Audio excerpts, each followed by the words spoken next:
Om Shanti, good morning. वैसे आजकल digital का ज़माना है, यूट्यूब पे हर चीज़ उपलब्ध है, लेकिन जो हम डिजिटल में प्राप्त कर रहे हैं और वो चीज़ जो हम डायरेक्ट प्राप्त कर रहे हैं, उनमें बहुत आसमान ज़मीन आसमान का फ़र्क है। क्यों? क्योंकि डिजिटल में हमको मिल तो रहा है, लेकिन उसमें इमोशंस नहीं है, वाइब्रेशंस नहीं है, सिर्फ इन्फॉर्मेशन है।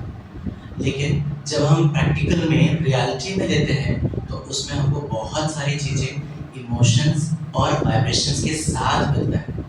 तो इसलिए भी बाबा ने सबसे पहले रियलिटी में इमोशंस और वाइब्रेशंस के साथ क्लासेस किए, क्योंकि अब जैसे जैसे विनाश का समय आ रहा है, साइंस भी कह रहा है कि धरती विनाश की ओर है, ग्लोबल वार्मिंग देख लीजिए। अब सिलीगुड़ी में देख लीजिए, कई बार कई सारे लोग बोल रहे हैं, अधिकतर सभी प्राय यही कह रहे हैं कि इस बार सिलीगुड़ी में इतना गर्मी पड़ा, इससे ज़्यादा पहले कभी गर्मी नहीं पड़ा। तो सोचने वाली बात है कि क्या हम विनाश की ओर जा रहे हैं या हम विकास की ओर जा रहे हैं। ये हो रहा है विनाश या हो रहा है विकास। अब बात आती है कि भाई मेडिटेशन करे तो करे कैसे, मुरली संगठन में सुने तो सुने क्यों। तो इसके पीछे भी बहुत गहरा राज है कि 7 बजे मुरली ही सुनना ये नियति ने सेट किया है।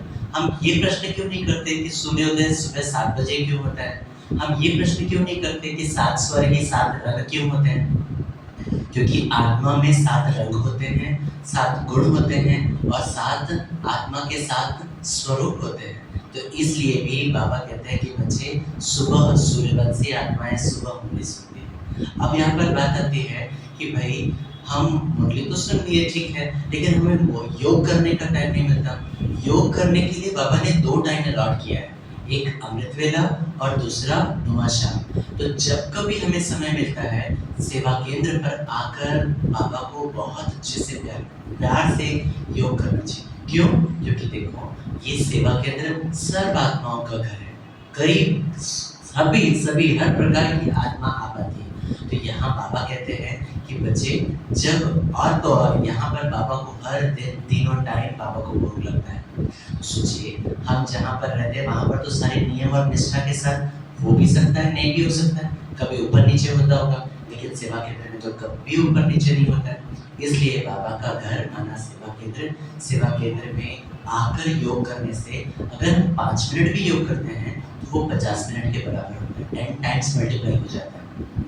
टाइम निकाल के आना, मिलना, योग करना, फिर वापस जाना। सिर्फ योग करना नहीं, जब हम सेवा केंद्र आए तो थोड़ा सेवा भी करें, तन से, मन से, धन से, तो वहाँ पर हमारा सब में भाग्य जमा होता है। जब हम तन से करते हैं तो स्वस्थ तन मिलता है, जब हम मन से करते हैं तो स्वस्थ मन मिलता है, जब हम धन से करते हैं तो हम सारे कल्प के लिए धनवान बनते हैं। तो बाबा ने ऐसे युक्ति नहीं रखा, बाबा ने ये युक्ति इसलिए रखा है क्यों? क्योंकि अगर बाबा चाहते तो फिर रसीद सिस्टम भी रख सकते थे, रसीद सिस्टम भी रख सकते थे कि भाई रसीद काटो तो 500 का दो, 1000 का दो, 2000 का दो, 200 रुपये का दो, 300 रुपये का। लेकिन ऐसा सिस्टम नहीं है। क्यों? क्योंकि यहाँ हम अपना खुद जमा करते हैं, हम अपना खुद जमा करके हम खुद ही प्राप्त करते हैं। जितना हम देंगे उसका मल्टीपल टाइम्स हमको वापस मिलेगा। तो बाबा कहते हैं कि बच्चे, एक तो अमृत वेला जरूरी है, लेकिन अमृत वेला सुबह सुबह तो आ नहीं सकते। अब नुमा शाम सुबह मॉर्निंग क्लास के लिए आए तो हो सकता है पास वाले नुमा शाम, लेकिन नुमा शाम शाम के समय आकर के देखिएगा, बहुत अच्छा पावरफुल वाइब्रेशन होता है नुमा शाम के बाद में। अब मुरली सुनने जब आते हैं तो मुरली के बाद में जब हम 10-15 मिनट योग करते हैं तो उस योग में हमें बहुत पावरफुल मिलता है, बहुत पावर मिलता है। क्यों? अब मुरली सुने और हम सिर्फ योग बस करेंगे तो कैसे होगा। योग करने के लिए भी तो हमारे पास कोई ना कोई एनर्जी चाहिए ना, कोई स्टफ चाहिए ना। अभी खाना बनाने के लिए खाना तो बनाना है, उस खाना बनाने में आपको चावल, दाल, सब्जी, तेल, जो भी चीज़ ज़रूरत है वो चीज़ जब लेंगे तब तो होगा। और अगर वो चीज़ नहीं है, सिर्फ भोजन दो बोलना थोड़ी होगा। तो मुरली हमको वो बेस प्रदान करता है, जो शब्दावली बाबा कहते हैं, उस शब्दावली से हम बाबा को याद करते हैं। और जब उन शब्दावली में और बाबा की उस कहे हुए बातों से, आज बाबा ने कहा बच्चे तुम्हें आप में मर गए दुनिया, मतलब आज मुझे सारा दिन में मरने की प्रैक्टिस करना। मरना माना शरीर से नहीं, मन से। मेरे संकल्प कहाँ जा रहे हैं, किसके पास अटैच है, किसके पास अट्रैक्टेड है, उन सब को हटाकर, उन सब को डिलीट करके, उन सब को निकाल करके हमें क्या करना है? हमको वहाँ जाकर उन बातों पर बैठकर थोड़ा देर बड़े प्यार से बाबा के पास बैठकर बड़े प्यार से हमें योग करना है, याद करना है। जब बाबा को याद करें तब तो मुरली के पॉइंट्स हमारे ठहरे।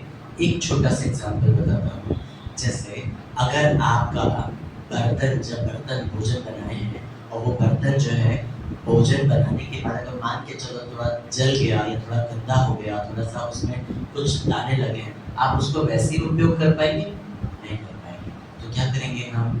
उसको हमें फिर से वापस उसको हमें मांजना पड़ेगा, साफ करना पड़ेगा।